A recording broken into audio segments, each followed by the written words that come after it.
What particular kind of bullying were you getting? It was name calling and people telling me that I wouldn't achieve certain things, that I would never do certain things because of how I look. So at that your low point, what was going through your head? Was it like, am I going to be like this for the rest of my life? Am I going to be able to achieve anything? Did you have any of those kind of thoughts? Yeah, by the time I was about 17, I had sort of resigned myself that this is how it's going to be. People are always going to prejudice me. People are always going to think lowly of me. But I've managed to overcome that. When I was 17 and I was about to go for my first operation since I was 4, I did actually think to myself, if it goes well, then that's great. But if something happens during the anaesthetic and I end up dying as a result of it, then all of this prejudice will be over. So I'd sort of accepted the fact that I could die at that point, and you know, everything that I was going through would be over at that point.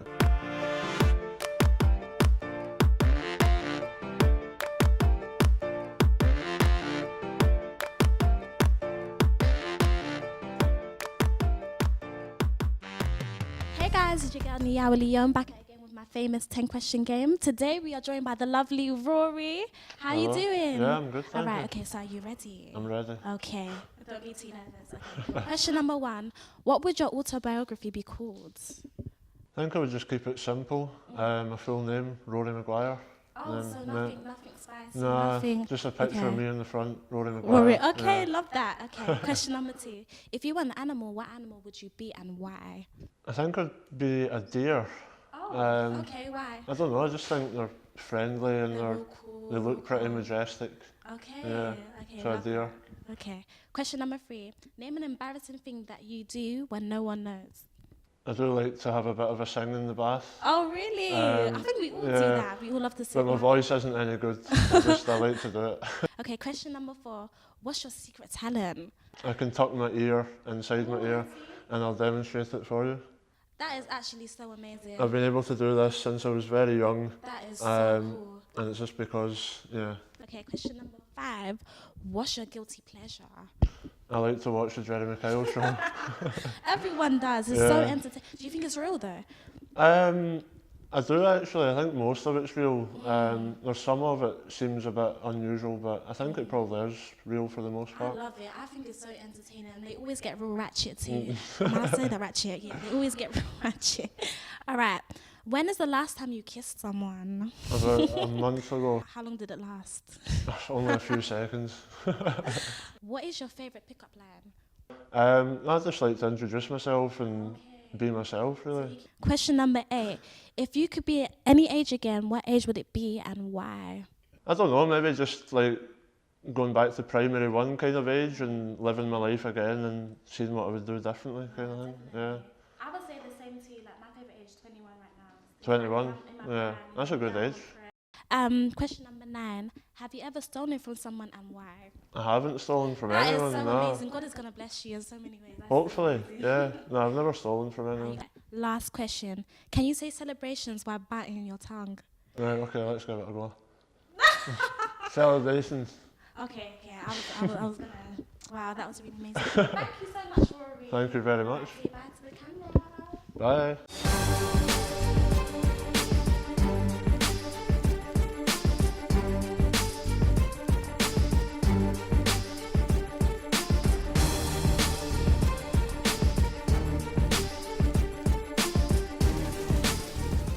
Hello, it's that time again when we do what we do best, and that's talking to inspirational personalities on the Justeve show. Today I have someone, well, all my guests are inspirational, but the guest I have today is extremely inspirational because of what he's been through. He's going to share his story with me today on the show. But let's welcome Rory to the Justeve show. Hi, Hello. Rory. How Thank are you. you? Thank you so much for being here. Yeah, thank you for having me. Yeah, that's good. I don't know if you've watched the show before, but we have a ritual on the show where we take you back to the very beginning. Okay. Yeah, what were your growing up years like? Well, my name's Rory, I'm 25 years old. I'm from Scotland, but I've been living in Kent for the past year. And I was born with a birthmark which affects my upper lip and right cheek. And it's called a venous malformation. So it's basically a gathering of extra veins confined to a particular area, and that's why it gives me this swollen appearance.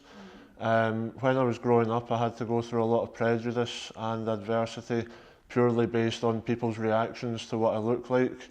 So I mean, school was particularly hard for me, and even going out in public when I was younger was really hard for me because I just didn't know how people were going to react to me, and a lot of the time it was a negative reaction that they gave me. So it was very hard when I was young growing up, and I had to go through a lot of name calling and bullying. I can imagine. Now, when you were really much younger, how did your parents discover, well, when they saw you, how did they know that, okay, there's something wrong here? Well, when I was born, there wasn't actually any indication that anything was there. But when I was about 6 months old, they noticed that my upper lip was a little bit bigger than the lower lip. So they took me to a doctor, and that's when they diagnosed it as a venous malformation. And the nature of the birthmark is that it grows with you until you stop growing. Oh. So yeah, throughout my whole childhood and teenage years, it kept growing and growing and growing bigger and bigger. And I've since had about 20 operations to reduce the size of it. That's from the time of 6 months till now, 20? Yeah, but the majority of them were from the age of 17. Oh, okay. I had it removed when I was 4, but it grew back because it grows until you stop growing. So I didn't have any other operations until I was 17. Okay. And then from 17 until I was about 22, I had about 18 or 19 operations. Oh, wow. Yeah, you did suffer abuse, bullying in school. Of course, under normal circumstances, they would bully you anyway, but with your condition. What particular kind of bullying were you getting? The majority of the time it was name calling and people telling me that I wouldn't achieve certain things, that I would never do certain things because of how I look. There was one particularly traumatic experience when about 3 or 4 children sort of cornered me in a room, and they had a competition to see who could call me the most offensive name. Oh, wow. And that was something that was really traumatic at the time. But thankfully, I've now been able to overcome all that sort of stuff. Did it stop you from wanting to go to school? In a sense, it did. I didn't never go to school. I always went to school, but I didn't know what each day would bring. But what it did stop me from doing at the time was going out in public. All I would really do was go to school and then come home, and then I would just sit in my room. And that got really hard when my friends started to go out at like 17, 18, because at that time I felt so low about myself that I didn't want to join them, and I didn't have the confidence to join them. So at that your low point, what was going through your head? Was it like, am I going to be like this for the rest of my life? Am I going to be able to achieve anything? Did you have any of those kind of thoughts? Yeah. By the time I was about 17, I had sort of resigned myself that this is how it's going to be. People are always going to prejudice me. People are always going to think lowly of me. But I've managed to overcome that. When I was 17 and I was about to go for my first operation since I was 4, I did actually think to myself, if it goes well, then that's great. But if something happens during the anaesthetic and I end up dying as a result of it, then all of this prejudice will be over.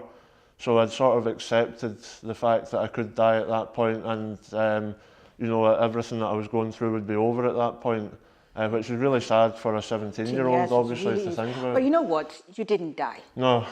You're here, Yeah. and you're here because of a reason. And you didn't do self-harm or anything. No, nothing like that. See? No. That it was just the thoughts, and it's a good thing that you were able to overcome that. Now, growing on from 17, what were the things that you wanted to do and felt that, okay, I have to do these things? Well, I mean, I always wanted to go out at that age, sort of like clubbing with my friends and stuff like that. I do all those kind of things now.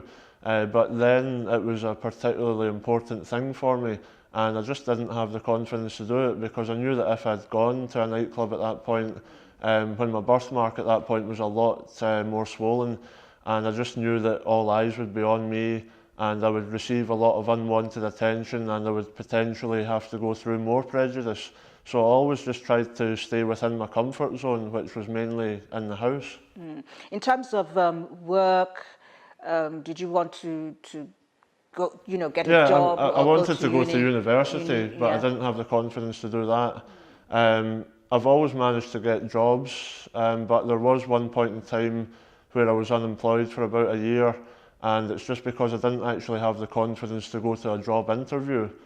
And that was really hard to experience, because I did want to do it, but I just couldn't bring myself to do it.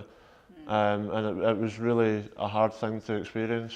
Okay, so what was the turning point when you decided that I'm going to do things? I know there's a campaign you have. Yeah. So when was the turning point that you said, okay, this is me, this is who I am. Yeah. But what I look like doesn't define me. So when was that point where you said, okay, I'm gonna do this, I'm gonna, be involved in this campaign? Yeah, well, when I was 22, I decided that enough was enough, and I wanted to get my story out there because I knew that it could help other people. So prior to that, I had never really spoken about my experiences publicly or with family and friends, and I decided to put a post on Facebook when I was 22, outlining everything that I had to experience when I was in my teenage years, and it had pictures of me, through various stages of the birthmark, and that got a lot of attention worldwide. And I started to get, positive messages from people all over the world. I think you're a very brave man, but we've got to go for a break now. This is a Justeve show. We'll be back in a minute. What about family members, your parents? My mum was sort of more soft with me and tried to ease me into things, whereas my dad, he took more of the view that I needed to step out of my comfort zone.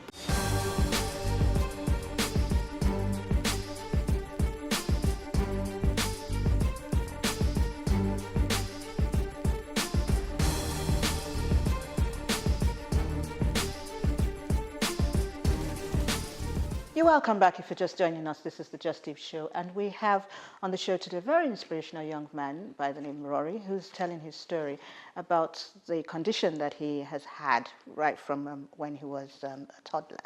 Yes, so now that you're campaigning about this, what are the kind of responses are you getting? When you have focus groups or anything like that, do you have people saying, oh, it's getting better now, I feel much better? Do you have anything that happens like that? Yeah, a lot of people reach out to me on social media, and when I go along to certain campaign events, there are people that speak to me in person as well. And I've had a lot of people tell me that my story and the things that I'm doing confidently to help others has helped them in a big way. And when I hear that, that is just absolutely lovely to hear. And it motivates me to continue to do this voluntary work that I do. But I just want to help as many people as I can. I know, I can imagine. I can even see the passion you have behind it. Newspaper articles in Britain started to write about me.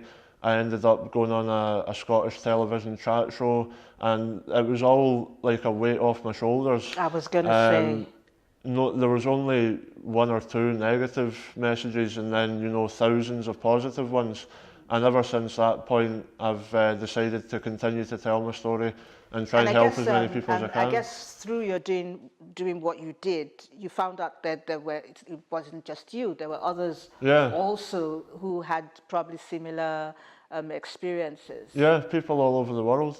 I always spread the message, you should never judge anyone by how they look, what their race is, what their sexuality is, their background, etc. Nobody gets to choose what they're going to look like when they're born, and nobody should have to go through any sort of prejudice because of that. Even though the birthmark is far lesser than it was when I was younger, I still have a visible difference, and people still, stare and maybe look back at me and stuff like that. I haven't really had many people come up to me and say that they've got something similar, but I have met a lot of people through the campaign work that I do that have got something similar and that have been through similar experiences. What about family members, your parents, at your low times? Did they come to you, encourage you, tell you to go on, that life is, no matter how we feel about life, life is good? Yeah. It depends on what you make of it. Well, my mum and dad, when I was younger, they had sort of two different approaches to it.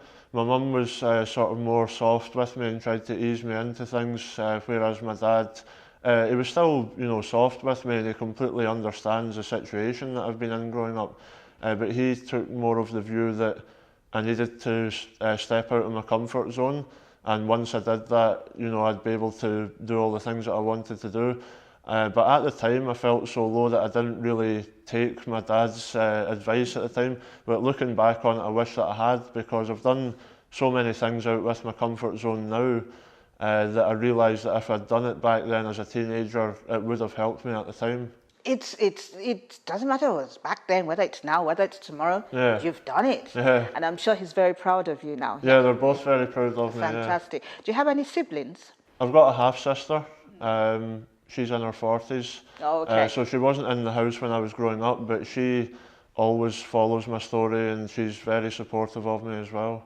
What are the organizations that you're involved in that, you know, help put your message out there and also help others who also have situations like? Well, there's a lot of different sort of independent people and charities that I've got involved with. The main one is called Changing Faces. They're based in London, and they help to support people that have got any sort of visible difference, whether it be a scar or a birthmark or a condition that affects their appearance.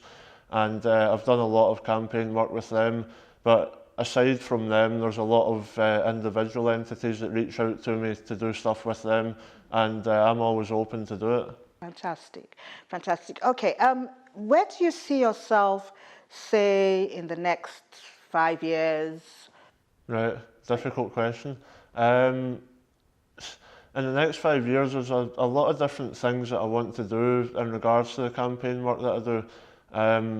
There's a few people that I've been speaking to about potentially getting involved in acting, and I would love to get involved in acting because there's not many people on screen that have got a visible difference like myself, and I think that if there are more people on screen with a visible difference and there's more diversity on screen, then, you know, people will begin to become more and more accepting of, you know, all sorts of people from different walks of life. So I would love to try and get into that. So what steps have you taken to try and get into that? Well, I've spoken to a casting agent at an event at the British Film Institute London Film Festival a few months ago, and she's really keen for me to start going along to a few of the places she's affiliated with to get acting lessons and stuff like that. She says that I've got a good voice and I've got a good sort of on-stage presence, so she wants me to try and develop that. And it's definitely something that I'm looking forward to getting into. Okay, let me be a little bit cheeky. When you become a star? I don't know about that. When you become a star, of course you will be. You know me. Yeah? And you get to invite me to your red carpet events, I hope. Yeah, of course. Still being further cheeky, marriage is not on the list 5 years' time? No, well, you never know. I'm single at the moment, so I would need to find someone. Did you hear that? He's single. He's single. And he's a very nice chap. I've spoken to him quite a lot. He's really nice. Thank you. So that would be is on the bucket list. You want to have kids? Yeah, in the future. You know, I don't know when, but I don't know if it'll be in the next 5 years, but I'm open to suggestions. Okay, that's interesting. Could you say something to the young ones out there? That's your camera. Oh, this is your camera, sorry. Oh, that's my camera. Yeah. I just want to say to young people, there are people from all different walks of life on the planet, and you should never judge anyone based on how they look or where they're from or anything like that. I think that we need to be more kind to each other and show each other a lot more respect. And once we do that, you know, we'll start to move forward as a society, and less prejudice-based incidents will happen. Thank you very much. And don't forget that in 5 years' time, thereabout, or even longer, or even less, I'll be watching the telly and see you on one of the soaps, and I'll say, I know him, I know him. Well, unfortunately, we have to go. It's been amazing speaking with you today. Thank you. And yes, in 5 years' time, you will come back on the Just Eve Show to tell us how you've been doing. You do that for us? Definitely. Oh, thank you. Thank you so much for coming. Thank you. Well, that's our show for today. It's been wonderful speaking with Rory. Had a good time. I'm sure you've learned one or two things. We are all human beings at the end of the day. The fact that someone looks different from you, the fact that someone has different views from you, doesn't make them any less than a human being. So go out there, put a smile on somebody's face. Till we do this again, I remain Evelyn Obahor. Goodbye and God bless.